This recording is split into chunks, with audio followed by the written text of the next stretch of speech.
The camera industry is poised for dramatic evolution with several highly anticipated flagship models on the horizon. Canon's R6 III promises to redefine the mid-range segment with a 30-34MP sensor and potentially 6K video recording. Nikon Z7 III may push resolution boundaries with a 61-67MP sensor, while Sony's A7V could revolutionize hybrid shooting with a stacked sensor and AI-powered features. Meanwhile, Canon's R7 II aims to cement APS-C relevance with computational photography, and Nikon Z9 II looks to establish new professional benchmarks with 8K 120p capabilities. These upcoming releases demonstrate manufacturers' commitment to innovation despite increasing smartphone competition.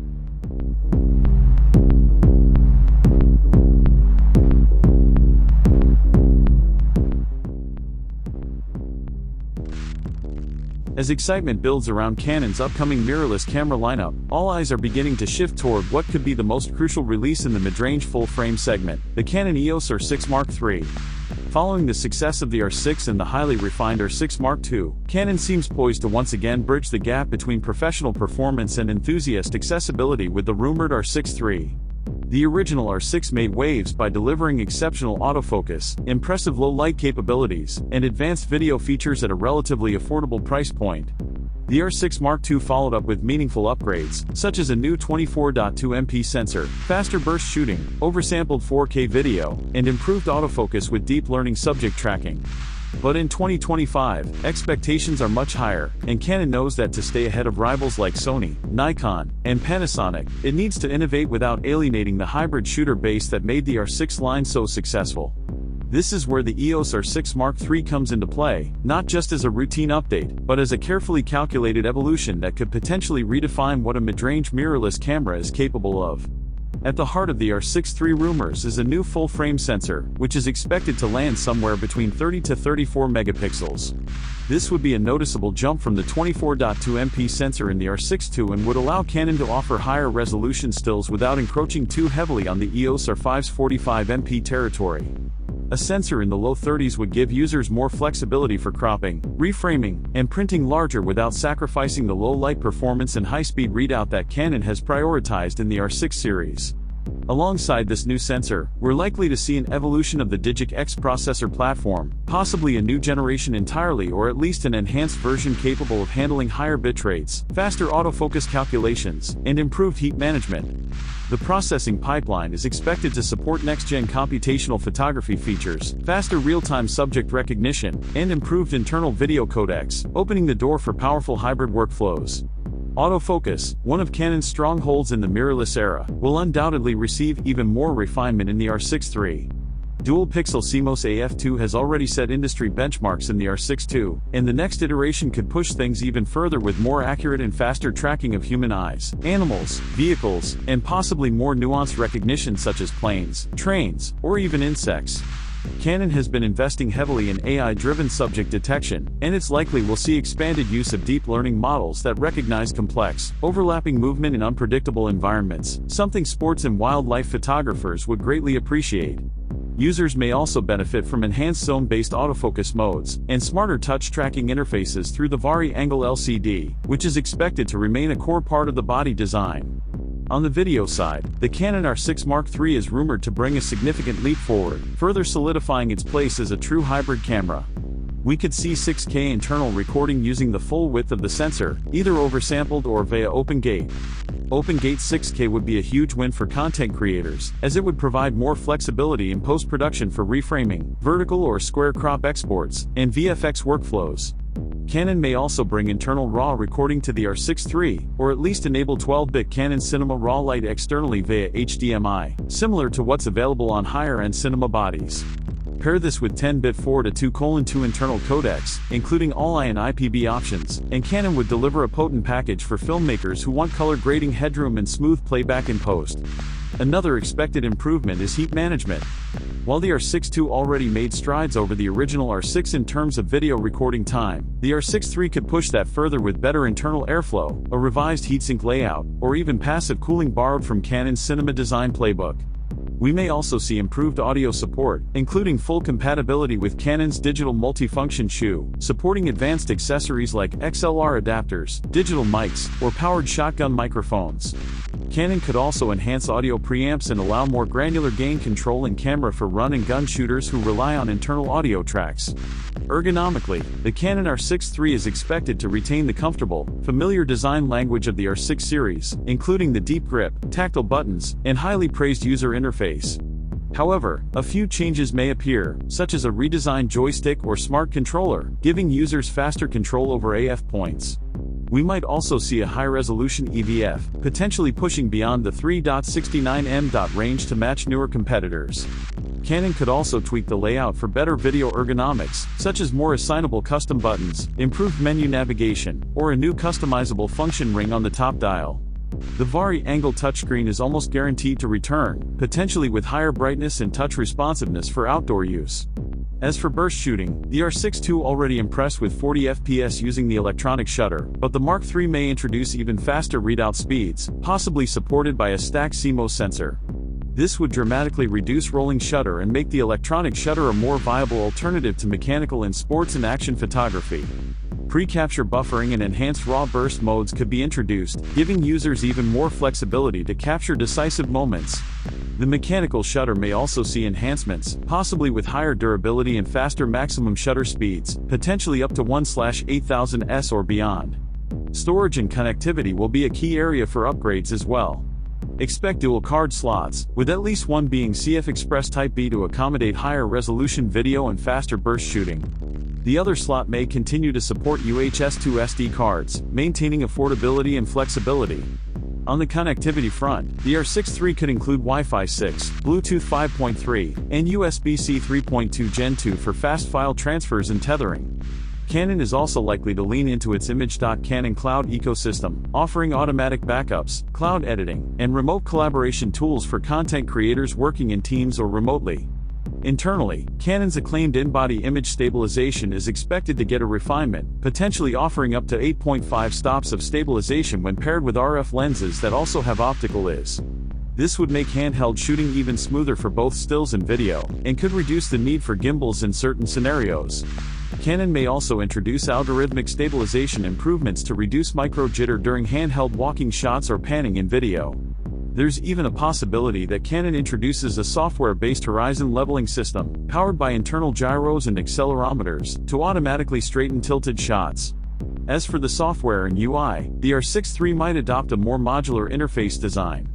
We've seen hints of this in the R5C, where users can switch between stills and video-oriented menus, and a more streamlined version of this could land in the R6 III. This would be especially helpful for hybrid shooters who jump between modes frequently. Canon could also introduce enhanced playback tools, improved histogram and waveform displays, and new assist tools like false color, focus peaking enhancements, or zebra pattern customization, all essential features for modern videographers. The release timeline is still speculative, but most industry insiders anticipate a launch sometime between late 2025 and early 2026. Canon may time the announcement to coincide with a major photography event or as part of a broader RF system update, possibly launching alongside new RF lenses optimized for hybrid creators. In terms of pricing, the R6 Mark III is expected to come in around the $2,799 to $2,999 range, depending on whether it includes a higher-end sensor or internal RAW video support. This would keep it competitive with the Sony A7 IV and upcoming Nikon Z6 III, while also justifying its place above the EOS R8 and below the R5 in Canon's lineup. In conclusion, the Canon EOS R6 Mark III is shaping up to be more than just an incremental update. It could be Canon's most ambitious hybrid camera yet, aimed squarely at creators who demand high performance in both stills and video without stepping up to the R5 or R3.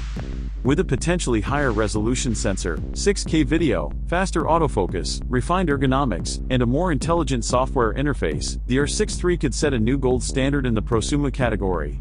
For professionals, it may become a reliable second body. For enthusiasts, it might be the ultimate step-up camera. But more importantly, it may represent Canon's clearest statement yet that the hybrid creator is no longer an afterthought, but the core of the mirrorless future.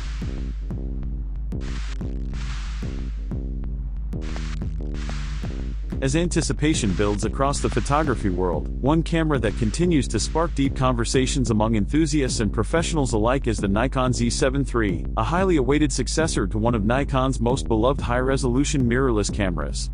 The Z7 series has long been Nikon's answer to the demand for ultra-detailed image quality, precision-focused ergonomics, and professional-grade stills performance, all housed in a compact full-frame mirrorless body. With the Z7 II having launched back in 2020, expectations are sky-high for what Nikon's engineers will deliver in a third-generation model. The Z7 II refined the original with dual card slots, better battery life, and improved AF thanks to dual APS-C processors, but in 2025, the market has dramatically evolved. Rivals like Sony's A7 IV, Canon's R5, and even Fujifilm's medium-format GFX 100S have pushed the bar forward in terms of resolution, autofocus intelligence, computational photography, and hybrid performance. So, what could Nikon be cooking up in the Z7 III to not only stay relevant but perhaps leapfrog the competition?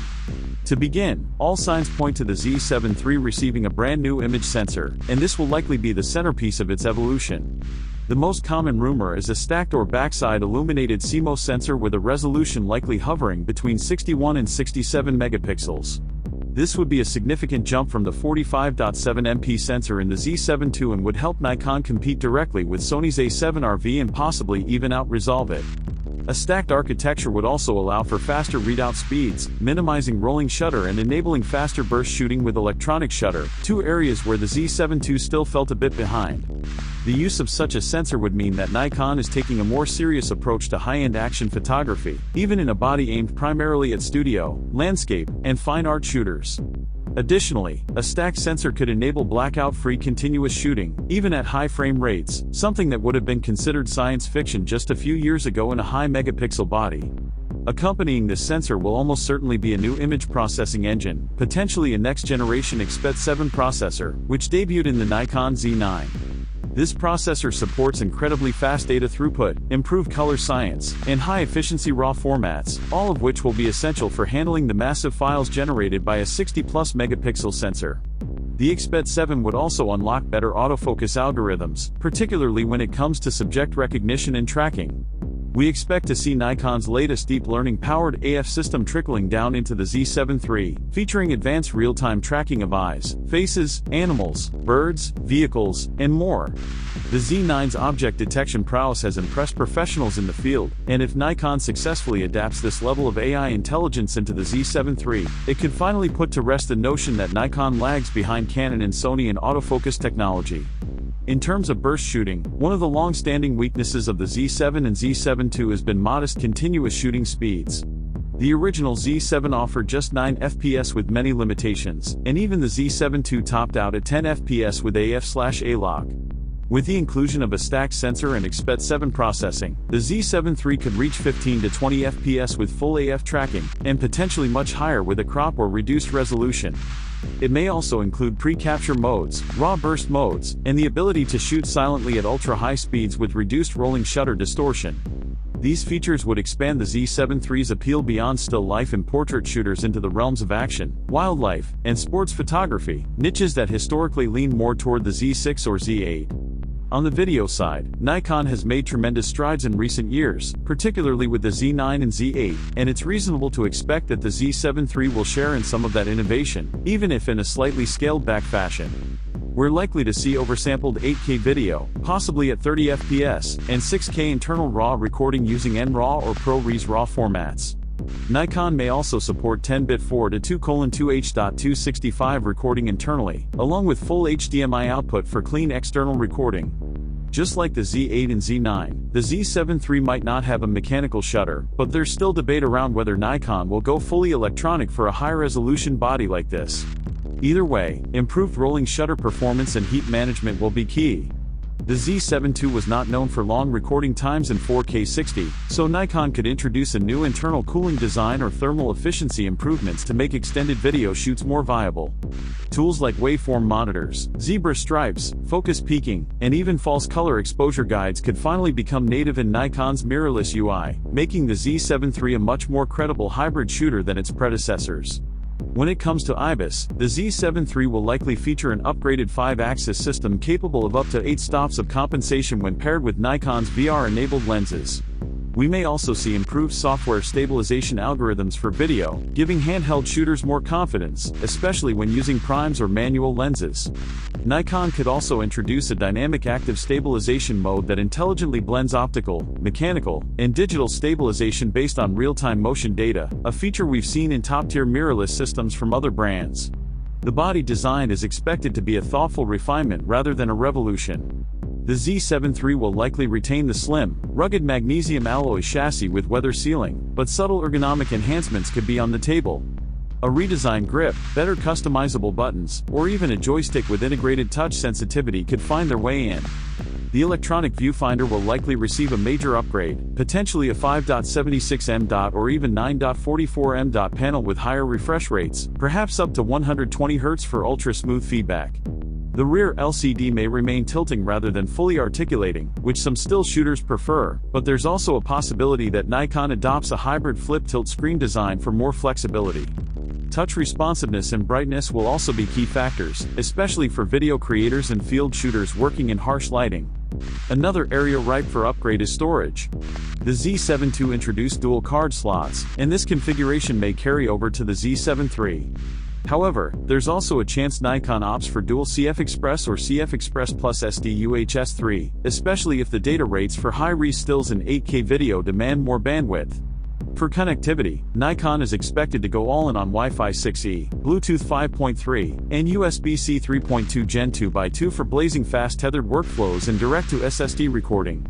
There's even speculation that the Z7 III could support Ethernet via USB-C adapter or direct FTP upload, making it even more appealing to commercial photographers and remote production crews. From a software perspective, Nikon may integrate advanced computational photography features such as in-camera HDR blending, focus stacking automation, pixel shift high-resolution modes, and even AI-driven noise reduction or sharpening. These tools would help the Z7 III compete in a market increasingly dominated by machine learning and deep integration between hardware and software. We might also see a revamped menu system with dedicated hybrid modes, quick access banks for video or photo settings, and new customization layers for faster operation in the field. As for the release date, many insiders speculate that Nikon could launch the Z7 III in late 2025 or early 2026, potentially as part of a broader mirrorless refresh that includes new Z-mount lenses. The camera may launch alongside a next-generation Z24 to 70mm f/2.8 or a new 70 to 200mm f/4 redesign. In terms of price, it's expected to land somewhere between $3,499 and $3,999 depending on the final sensor and video capabilities. This would position it just under the Z8 and well below the Z9, allowing it to appeal to landscape, portrait, and commercial shooters who don't need the bulk or price tag of a flagship body but still want elite-level performance. In sum, the Nikon Z7 III is shaping up to be a monumental upgrade in the high-resolution mirrorless category, a camera that not only continues Nikon's legacy of stunning image quality but brings its mirrorless system up to speed with the modern hybrid demands of creators in 2025 and beyond. With a powerful new sensor, faster burst rates, AI-enhanced autofocus, advanced video tools, and professional-grade ergonomics, the Z7 III is poised to become one of the most versatile tools for photographers who want it all, whether they shoot stills, video, or both. If Nikon delivers on even half of what's expected, the Z7 III could be a game-changer not just for Nikon shooters, but for the entire high-resolution mirrorless camera segment.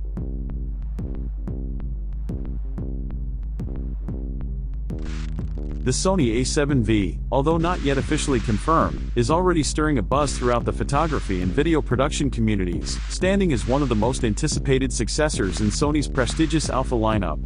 As the presumed follow-up to the immensely popular Sony A7 IV, which debuted back in late 2021, the A7V carries the weight of expectation from hybrid shooters who consider the A7 series to be the very heart of full-frame mirrorless versatility. The A7 IV was lauded for its solid blend of stills and video capabilities, especially with its 33MP sensor, robust 10-bit 4:2:2 video codec, and class-leading autofocus, but in 2025, those specs are beginning to show their age in a fast-moving, innovation-hungry camera market. The A7V, if real, has to contend with major leaps in AI autofocus, faster stacked sensors, computational photography, and higher internal recording formats that have all become commonplace in the higher-tier mirrorless and cinema markets. In short, the A7V will not only have to elevate its own pedigree, but also push back against a more aggressive competition from Canon's R6 Mark III, Nikon's Z6 III, Panasonic's S5 IIX, and even challengers like the OM System OM1 Mark II and Fujifilm X-T6. Let's start with what might lie at the core of the A7V's evolution: a new image sensor. While the A7 IV used a 33-megapixel back-illuminated sensor, the A7V is strongly rumored to feature a new backside illuminated or possibly stacked sensor, likely maintaining a resolution in the 30 to 36 megapixel range. This makes strategic sense. It would avoid encroaching too far on the 61MP A7R series while still delivering meaningful improvements in speed, dynamic range, and rolling shutter performance. If Sony opts for a stacked CMOS sensor similar to what was seen in the A9 III or FX3 II, even if a lower-tiered variant, the A7V could dramatically reduce readout speeds and offer silent, distortion-free electronic shutter performance, possibly even global shutter tech in a limited form, which has been Sony's recent trend in their top-tier releases. For hybrid shooters, the potential of an improved sensor with 14+ stops of dynamic range and better performance at high ISOs could be the bedrock that solidifies the A7V as a genre-spanning powerhouse. The next critical upgrade would likely be to the processing engine, and here it's almost inevitable that Sony will equip the A7V with the Bion's XR image processor, potentially alongside the new AI processing unit that debuted in the A7RV and was later included in the A9 III and FX6 II. This powerful tandem allows for real-time object recognition, faster buffer clearing, improved color science, and overall system responsiveness that's essential in today's camera landscape. If the AI processor is indeed added, the A7V could see massive leaps in autofocus performance, not just in speed or stickiness, but in intelligent subject recognition. Expect subject tracking that goes beyond human eyes and faces to include animals, birds, insects, cars, trains, airplanes, and possibly more, with reliable performance even in backlit or low-contrast environments. This would mark a quantum leap over the A7 IV's already impressive real-time IAF and make the A7V more formidable in both stills and video scenarios. Autofocus isn't the only area likely to see an overhaul. Video specs, perhaps more than any other area, will define the A7V's position in the market. With the A7 IV already offering 4K 60p from a Super 35 crop and 4K 30p with full-frame oversampling, the A7V must move forward. We could see full-frame 4K 60p with oversampling, potentially from a 7K or higher readout, eliminating the APS-C crop limitation altogether. But the bigger jump would be the introduction of 4K 120p, at least with a modest crop, and even the potential for 6K or 8K internal recording, though 8K might be reserved for the A7R line. More importantly, video shooters will be eager for internal 10-bit 4:2:2 all-eye recording, S-Cinetone color science, and S-Log3 with higher dynamic range, along with new additions like LUT previews, waveform monitors, false color exposure tools, and zebra customization, features that Sony has begun rolling out across their FX and Cinema lines and could unify in the A7V to make it a truly hybrid-first camera. The A7V could also become a RAW video-capable camera, supporting external 16-bit RAW output via HDMI or even internal compressed RAW recording similar to the FX3 II and A7S III, depending on thermals and pricing strategy. With hybrid creators demanding more professional codecs, Sony might introduce ZAVC HS Intra, ZAVC HI or other pro-grade options not yet seen in the A7 series. Improved cooling systems or a semi-passive thermal management system may also appear, allowing longer recording durations without thermal shutdowns, one of the lingering criticisms of the A7 IV. It's not inconceivable that the A7V also adopts proxy recording, auto audio sync, or direct-to-SSD recording via USB-C, a feature increasingly seen in competitive hybrid models. On the hardware side, expect the A7V to maintain the familiar, comfortable ergonomics of the A7 series with incremental refinements. The EVF will likely get an upgrade from the 3.69m panel in the A7 IV to a 5.76m or even 9.44m OLED EVF, with 120Hz refresh for smoother motion tracking and less lag during continuous bursts. The rear LCD may evolve from a fully articulating design to a hybrid flip-tilt display, a format some Sony shooters now prefer for better usability during vertical shooting, vlogging, and waist-level compositions. Expect improvements to the touch interface, with menu navigation, playback, and focus all made more fluid and responsive. The IBIS in the A7V is also poised for enhancement, potentially offering up to 8 stops of compensation when paired with OSS lenses, along with new active stabilization modes for video, and possibly an auto-horizon leveling feature like in the A7RV. This would greatly benefit handheld video shooters and travel creators who rely on stabilized footage without a gimbal. For connectivity, the A7V will almost certainly include USB-C 3.2 Gen 2, full-size HDMI, dual card slots, Wi-Fi 6E, and Bluetooth 5.3, supporting live streaming, FTP, tethering, and Sony's newly revamped Creators app ecosystem. Direct-to-cloud workflows may also be integrated, echoing the connectivity focus seen in Sony's recent professional models. In terms of computational features, Sony may finally bring multi-frame noise reduction, pixel shift high-res capture, and more refined autofocus bracketing into the A7 lineup. We may also see real-time blend modes, focus breathing correction, and a revamped AI-driven auto mode that intelligently chooses exposure, white balance, and scene recognition settings based on the subject and context. These tools make the A7V more appealing to the next generation of content creators who want excellent results without complex manual tweaks. When it comes to price, the Sony A7V will likely sit around $2,699 to $2,999 positioning it just above the A7 IV's original MSRP but well below the A7RV and FX3. This price bump will likely reflect the stacked sensor, enhanced video specs, and inclusion of the AI processor. It's still a competitive tier for serious enthusiasts and pros looking for flagship-level features and a compact hybrid body. As for a release timeline, many insiders speculate a late 2025 launch window, possibly in Q4, with announcement teasers coming around September to October, perhaps timed with major industry expos like IBC or Photo Plus. The A7 IV was announced nearly 4 years prior, and Sony has since filled every niche but the standard A7 series update, leaving a very clear product slot for the A7V to occupy. In summary, the Sony A7V could become the most balanced full-frame hybrid camera ever made, one that finally merges Sony's best-in-class AI autofocus, refined color profiles, high-speed performance, pro-grade video tools, and forward-looking computational features into a single, sub-$3,000 body.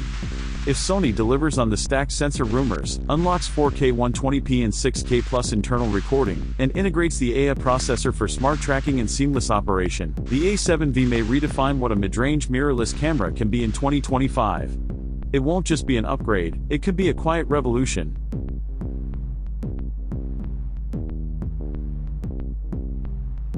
The Canon EOS R7 Mark II, although yet to be officially announced, is already generating substantial interest in the mirrorless camera community, especially among hybrid creators and wildlife photographers who appreciated the original R7's balance of speed, resolution, and affordability.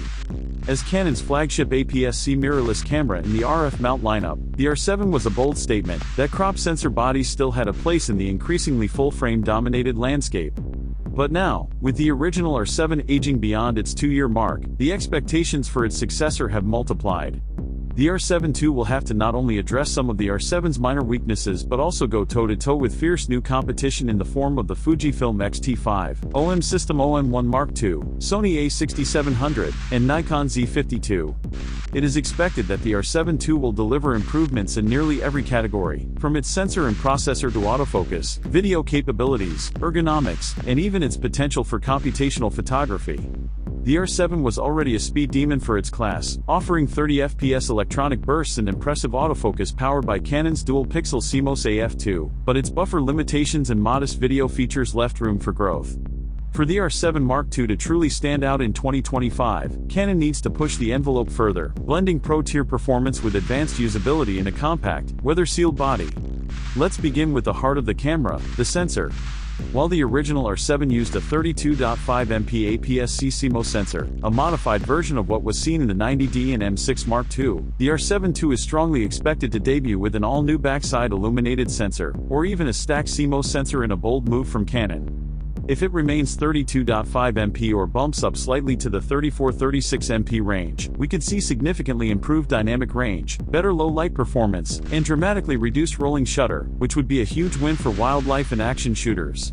A stacked sensor would unlock faster readout speeds, effectively eliminating rolling shutter artifacts and electronic shutter bursts and allowing Canon to deliver blackout-free shooting with deeper buffers, potentially at even faster frame rates, perhaps up to 40 FPS with the electronic shutter, with 15-20 FPS using the mechanical shutter. This would position the R7 II as a serious alternative to much more expensive full-frame options for sports and bird photography, where reach and responsiveness matter more than bokeh or absolute low-light superiority. Furthermore, if Canon takes cues from its R3 and develops a dual-gain or triple-gain ISO architecture, the R7 II could deliver not only superior shadow recovery but also reduced noise in ISO 3200 to 12800 territory, where many APS-C cameras historically start to falter. A major update is also expected in the processor, with the R7 II almost certainly adopting the Digic X2 or its next-generation variant, delivering not just higher frame rates and faster image processing, but also unlocking support for Canon's AI-based subject tracking system, first seen in the R3 and now trickling down to newer cameras like the R6 Mark II and R8. This would allow the R7 II to track a broader range of subjects with higher stickiness and accuracy, including people, faces, eyes, animals, vehicles, aircraft, and trains, with the ability to prioritize the most relevant subject in busy frames. Improved eye detection across distances and angles would be particularly valuable for wildlife shooters capturing fast-moving animals at long focal lengths. This AI engine could also help with intelligent exposure metering, auto-white balance correction, and even real-time compositional suggestions, all of which make the shooting experience more intuitive and effective, especially for less experienced users. Video, meanwhile, will be a defining battleground. The original R7 offered 4K 60p oversampled from 7K and uncropped 4K 30p, which was outstanding for its time. But in 2025, that's no longer enough to stay competitive. The R7 II may introduce 4K 120p with a slight crop, or at minimum uncropped 4K 60p with 10-bit 4:2:2 internal recording in Canon Log 3, matching and potentially exceeding what the R6 II and R8 currently offer. One of the most requested upgrades is internal RAW video, or at least external 12-bit RAW output via HDMI, using Canon's CRM or Cinema RAW Lite format. The inclusion of zebra patterns, waveform monitors, focus peaking, and custom LUT previews would transform the R7 II from a solid video tool into a serious B camera for indie filmmakers and run-and-gun documentarians. Also expected is improved audio input handling, perhaps with 32-bit float USB audio recording support, better preamps, and expanded control over audio monitoring in camera. The addition of digital is with crop-free modes, as well as enhanced lens breathing correction, would make this camera even more viable for handheld or gimbal-mounted work. Depending on Canon's strategy, the R7 II may also support direct recording to SSD via USB-C, allowing content creators to bypass SD card limitations and offload directly in high bitrate codecs. In terms of physical build and ergonomics, Canon may refine the body shell with more magnesium alloy elements for better durability while keeping it weather-sealed and lightweight for field use. Some ergonomic improvements are also anticipated, like a larger, higher-resolution 5.76mm EVF and a fully articulating 3.2-inch LCD with a higher resolution, better brightness, and improved touch interface. Button layout might see subtle enhancements to accommodate faster access to shooting modes, AF points, and custom functions, possibly influenced by Canon's newer Cinema and R-series hybrid bodies. It's also possible Canon will offer dual UHS 2 card slots, or one slot upgraded to CF Express Type A, to support high bitrate burst and video recording. Battery life, too, may get a small boost, either through a more efficient processor or a revised LPE6NH battery system, possibly combined with USB-C PD fast charging and continuous power delivery, which would be a boon for studio and live stream use. Speaking of power, the R7 Mark II could double as a live streaming beast, with native UVC/UAC support allowing plug-and-play live streaming in up to 4K 30p via USB, no capture card required. Paired with Canon's revamped Camera Connect and EOS utility apps, the R7 II might support cloud backups, remote FTP transfers, or even remote tethered shooting over Wi-Fi 6E, which would push Canon into the modern era of connected content creation. These connectivity features, combined with a potentially integrated vertical video mode, auto-leveling horizon, and frame cropping guides, could open the door for the R7 II to appeal to not just traditional photographers but also content creators, vloggers, and educators working on YouTube, TikTok, and similar platforms. Computational features may also begin to make their way into Canon's mid-range offerings, with the R7 II potentially offering auto HDR merging, multi-frame noise reduction, focus stacking, and in-camera panoramic stitching, all performed at much faster speeds thanks to the upgraded processor. In addition, we might see Canon experimenting with subject-aware auto modes, where the camera adjusts settings dynamically based on subject type and motion analysis, mimicking some of the computational logic seen in smartphones, but with pro-level output quality. In terms of pricing, the R7 Mark II will likely maintain a competitive MSRP in the $1,599 used $1,799 range, keeping it attractive to enthusiasts and semi-professionals who want flagship performance in a portable, crop sensor package. Canon's market strategy typically involves providing best-in-class features at each price tier, and if the R7 II delivers even 80% of the expected improvements, it could be the definitive APS-C hybrid for both video and stills under $2,000. A likely announcement window would be Q3 or Q4 of 2025, aligning with Canon's typical late summer product cycles, possibly surrounding events like Photokina, CP Plus follow-ups, or Canon Vision live streams. Pre-orders would open quickly after launch, and if production goes smoothly, units could ship within 4 to 6 weeks of announcement. In summary, the Canon EOS R7 II is shaping up to be more than just an incremental update. It could be a decisive leap forward for APS-C mirrorless systems. With a new sensor, next-gen autofocus, pro-grade video features, and the continued flexibility of the RF mount, the R7 II has the potential to become the ultimate lightweight hybrid system for creators who need speed, reach, and reliability without going full frame. Whether you're a birder, wedding shooter, documentary filmmaker, or solo YouTuber, the R7 II could be the bridge between enthusiast pricing and professional output.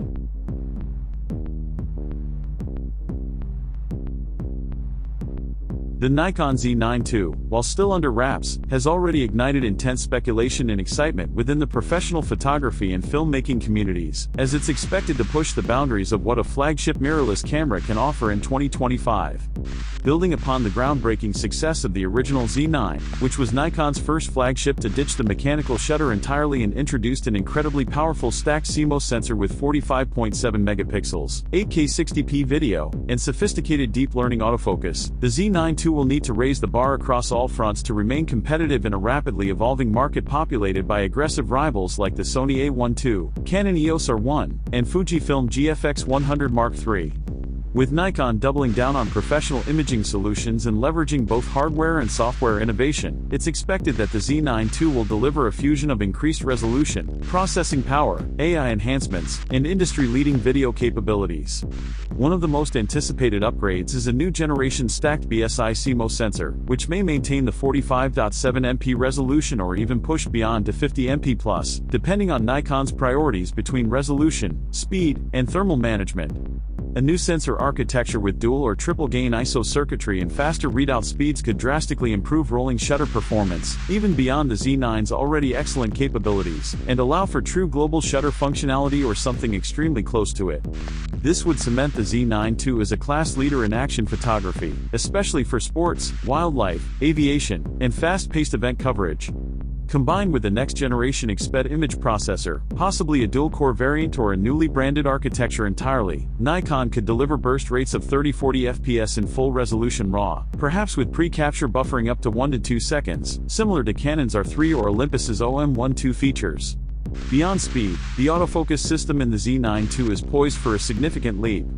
Nikon has already demonstrated its deep learning-based subject detection prowess with the original Z9, recognizing people, eyes, animals, birds, planes, trains, cars, and even insects to some extent. The Z9 II could push this even further by introducing multi-subject tracking with priority intelligence, allowing photographers to define which subject to lock on in crowded or fast-changing scenes, and even allowing facial recognition across larger groups with selective emphasis.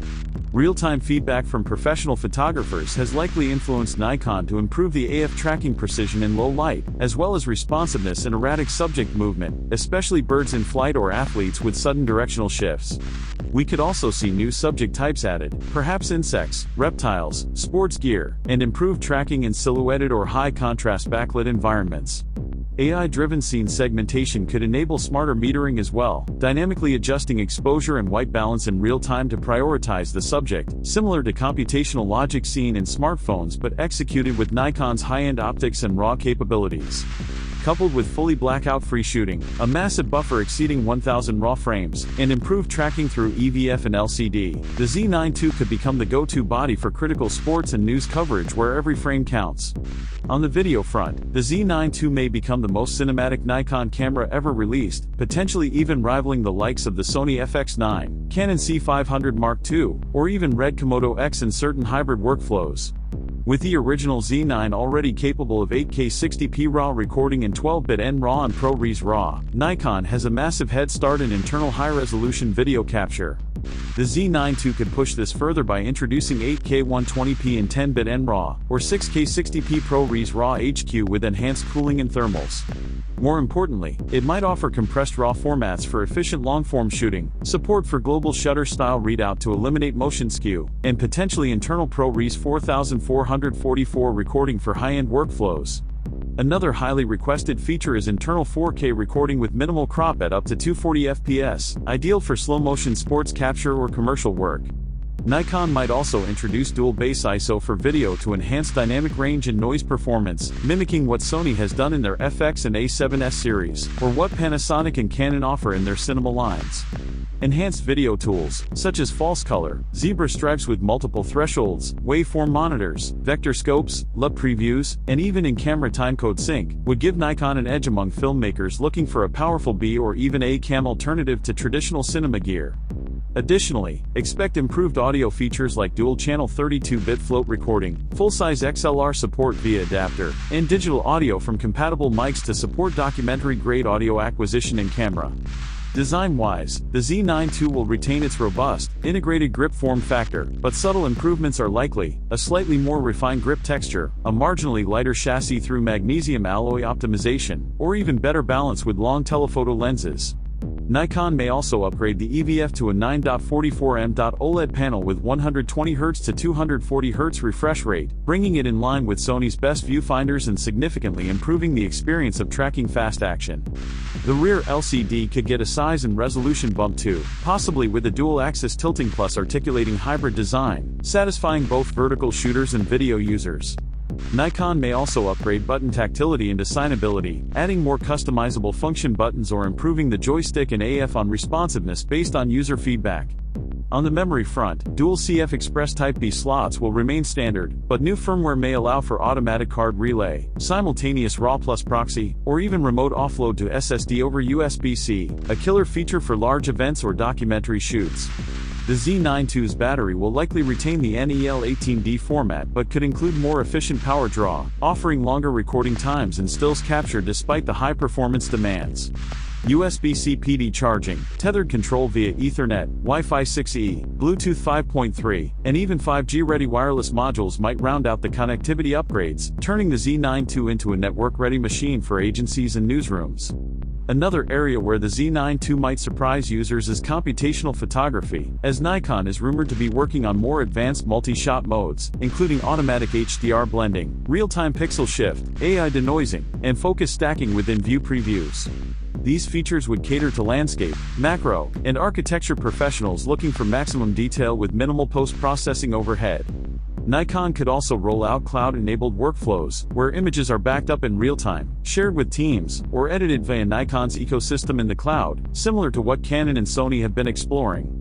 On the firmware side, Nikon has already built a reputation for major post-launch updates, so the Z9 II could launch with a future roadmap of enhancements like expanded lens breathing correction, anamorphic support, and custom autofocus behavior presets tied to subject or lens profile. In terms of price, the Z9 II is likely to come in around $5,499 used $5,999, reflecting its flagship position in the sheer breadth of upgrades across sensor, processing, and connectivity. Nikon may also release it alongside a new lineup of Z telephoto lenses or power zooms, especially if the Z9 II is pitched as a dual threat to photographers and filmmakers alike. The camera could be officially announced in late 2025, potentially during a fall launch event or as part of a Nikon-centric livestream presentation, with shipping dates in Q4 or early Q1 2026. Production will likely be ramped up early to meet the demand from professionals and agencies worldwide preparing for the 2026 sports season and global events. With the Z9 II, Nikon won't just be refreshing a camera, they'll be staking a deeper claim in the pro-mirrorless future. As we look ahead to these exciting releases, one thing becomes clear: camera manufacturers are responding directly to creators' evolving needs. Each model represents careful balance between resolution, speed, computational features, and video capabilities. While exact specifications and release dates remain speculative, these cameras will likely reshape expectations for what mirrorless systems can achieve. Whether you're a professional seeking cutting-edge tools or an enthusiast planning your next upgrade, the 2025 to 2026 camera landscape promises significant technological leaps that will inspire new creative possibilities. The future of photography and videography has never looked more promising.